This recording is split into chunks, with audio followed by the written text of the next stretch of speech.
새 교과서에 나오는 소리마디라는 용어는 교사용 용어예요. 음절이라는 말을 쉬운 우리말로 바꾸긴 했지만 아이들에게는 여전히 어색하고 낯선 용어죠. 그래서 나 튜터는 교과서를 보며 소리마디라는 용어로 수업하는 것이 좀 불편하더라고요. 글자놀이 마지막 활동으로는 소리마디 구별하기와 말놀이 하기가 나온답니다. 22, 23쪽 이름의 소리마디 수가 같은 동물 찾기, 24쪽 손뼉수와 이름의 소리마디 수가 같은 동물 찾기, 25쪽 소리마디 수가 같은 낱말 말하기. 소리마디 수는 한글 공부에서 아주 중요한 요소 중 하나예요. 왜냐하면 한글은 글자 하나에 하나의 소리가 나는 아주 과학적인 글자거든요. 그래서 낱말을 말할 때 소리마디는 모음과 자음을 하나씩 소리와 함께 잘 배우고 나서 글자 만들기를 할 때 그때 가르쳐주는 것이 가장 효과가 좋아요. 모음 소리, 자음 소리를 각각 따로 배웠지만 자음과 모음을 모아서 하나의 글자를 만들고 하나의 글자가 만들어지면 그 글자는 소리를 한 번 내면서 읽어야 한다는 것을 연결시켜 가르치는 게 정말 중요해요. 자음과 모음을 모아서 글자 하나를 만들 때마다 소리도 합쳐서 한 번 소리를 내는 거죠.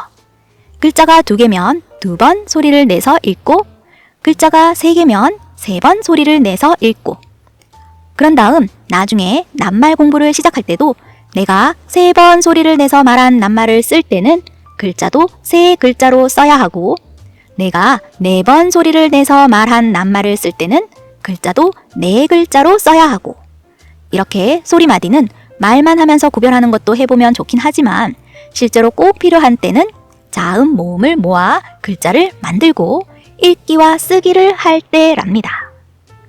그러니까 22쪽부터 25쪽 소리마디 구별 공부는 얼른 해보면서 지나가도 되지만 그냥 넘어가도 지금은 상관없는 그런 활동이라고 생각해요. 그리고 이 활동을 공부할 때 또 한 가지 주의해야 할 부분이 있는데요. 새 교과서에 나오는 소리마디라는 용어는 교사용 용어예요. 음절이라는 말을 쉬운 우리말로 바꾸긴 했지만 아이들에게는 여전히 어색하고 낯선 용어죠. 그래서 나 튜터는 교과서를 보며 소리마디라는 용어로 수업하는 것이 좀 불편하더라고요.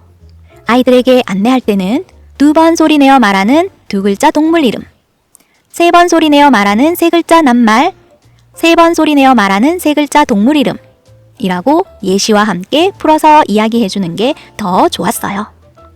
3번 말소리가 나는 낱말, 4번 말소리가 나는 낱말 이라고 얘기해주면 더 잘 알아들으니까요. 26쪽 같은 소리로 시작하는 낱말 찾기, 27쪽 같은 소리로 시작하는 낱말의 그림카드 만들기. 이 부분도 나 튜터는 낱말을 배우기 전에 할 필요는 없는 활동이라고 생각하는데요. 그래도 말로 하는 놀이 활동이고 그동안 아이들이 듣고 경험하며 배운 여러 가지 낱말들을 떠올려 볼 수 있는 활동이기도 해서 한번 해보고 지나가는 것도 괜찮을 것 같긴 해요. 교과서를 보면서 해도 되고 그냥 말놀이처럼 낱말을 떠올려서 발표하기 활동으로 해도 괜찮을 것 같아요. 26쪽 같은 소리로 시작하는 낱말 찾기 놀이는 선생님이 가위라고 먼저 말하면 아이들은 가 소리를 생각하면서 자기들이 알고 있는 낱말들을 떠올려보고 가방, 가지라고 말하면 되죠.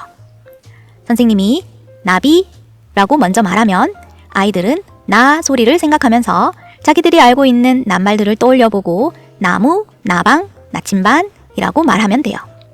책에 있는 그림만 찾아서 말하는 것이 아니라 알고 있는 낱말들을 떠올려서 여러 낱말들을 찾아보는 활동으로 해보면 더 좋아요. 모국어로 한글을 배우는 아이들은 이렇게 많은 어휘를 알고 말로 할 수 있는 것이 한글 공부에 아주 큰 도움이 되기 때문에 낱말 말하기 활동은 즐겁게 같이 해보기에 좋은 활동이에요. 하지만 27쪽 같은 소리로 시작하는 낱말의 그림카드 만들기 활동은 말하는 것보다는 그림 그리는데 더 많은 시간이 걸리는 활동이기 때문에 나 튜터는 지금은 그냥 넘어갈 거예요. 나중에 낱말 공부를 할 때 낱말 카드 만들기 활동으로 27쪽과 같은 활동을 낱말 쓰기와 함께 많이 해볼 수 있도록 시간을 주어야 하기 때문에 지금 남겨놓은 시간을 그때 활용하도록 재구성을 하면 더 좋죠. 28쪽, 29쪽 소리 마디수가 같은 낱말 이어 말하기. 이것도 낱말 공부를 할 때 해보면 더 좋은 활동이긴 하지만 아이들이 여러 가지 낱말을 떠올려 보는 것은 한글 공부에 도움이 될 수 있기 때문에 즐거운 말놀이 활동으로 같이 해봐도 좋아요. 30쪽, 31쪽도 말놀이 활동이라서 그냥 넘어가도 되고 즐겁게 놀이를 해봐도 괜찮아요.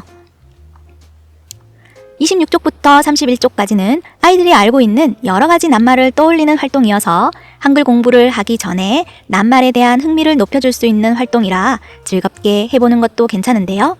하지만 교과서에 나오는 안내는 아이들이 이해하는데 오히려 방해가 될 수 있는 안내여서 아이들이 더 쉽게 이해하고 말놀이 활동을 더 즐겁게 할 수 있도록 아이들에게 친숙한 말로 안내를 해주면 더 좋아요.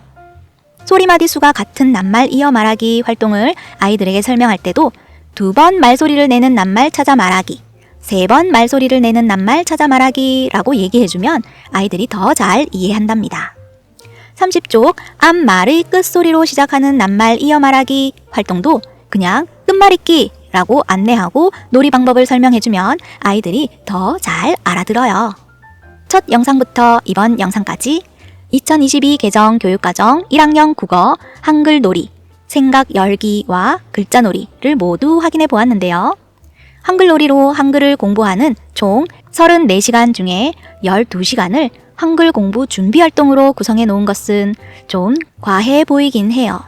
이미 충분히 해보고 온 활동들이거나 지금 하는 것보다는 한글 공부를 하면서 해보는 것이 훨씬 더 좋은 활동들, 그리고 굳이 국어 시간을 들여서 하지 않아도 될 활동들이 많았어요. 그래서 나 튜터는 생각 열기와 글자 놀이 부분을 재구성해서 4시간 동안만 가르쳤답니다. 이미 많이 해봐서 잘 알고 있는 활동과 굳이 하지 않아도 되는 활동들은 모두 빼버리고 한글 공부를 하면서 해보는 게 더 좋은 활동들은 다 미뤄두면서 한글 공부하기 전에 꼭 해볼 만한 활동들만 하는 데는 4시간이면 충분하니까요. 아이들과 생활 속 글자들을 찾아보면서 글자의 쓰임과 글자를 알아야 하는 이유를 알게 하고 글자를 잘 배워야겠다는 마음을 갖게 해주는 생각 열기 공부를 2시간 정도 하고 글자놀이 중에서 한글 쓰기를 위해 필요한 연필 바르게 잡기와 한글과 관련된 선 긋기 활동 공부를 1시간, 마지막으로 알고 있는 여러 낱말들을 생각해서 같이 말놀이를 하는 공부로 1시간, 이렇게 4시간 동안 공부하면 된답니다. 남은 8시간은 진짜 한글 공부를 할 때 한글 노래도 부르고 퀴즈도 하고 카드도 만들고 놀이도 하고 글자나 낱말과 어울리는 그림도 그려보면서 즐거운 한글 배우기 활동을 충분히 할 수 있도록 알차게 도와주는 데 활용할 계획이에요. 이제 1학년, 여름방학이 되기 전까지 무조건 한글 해득을 완성해야 하는 시기인 만큼 본격적인 한글 공부를 더 야무지게 잘 해보자고요. 구독과 좋아요 꾹꾹.